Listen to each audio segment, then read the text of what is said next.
Hello guys, আমাদের যে এখানে 6 দিন ধরে কালী পুজো হচ্ছিল শীতলপুর আর ভরাপুরার মধ্যে। আজকে আমাদের প্রতিমা বিজয়া আর মায়ের অন্নভোগ খাওয়া হবে। কালকে অর্কেস্ট্রারে ভাই গলা ধরে গেছে। চলো তোমাদেরকে একটু ভিডিওর মাধ্যমে দেখাই। ভাই রে ভাই, লোকটা খালি একবার দেখো, প্রচুর পরিমাণে লোক হয়েছে এখানে, আর প্রত্যেক বছরই এখানে প্রচুর পরিমাণে লোক হয়।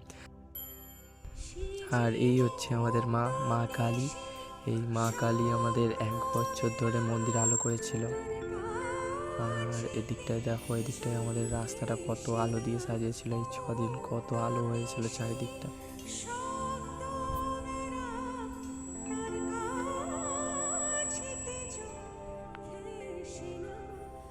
আর এটা হচ্ছে আমাদের মন্দিরের এই বছরের ঠাকুর। এবার আরো 1 বছর এই মা আমাদের মন্দিরটিকে আলো করে থাকবে। তো এই বছরের মতো আমাদের পুজো শেষ হয়ে গেল। আবার দেখা হবে একটা নতুন ভিডিও নিয়ে। চলো টাটা।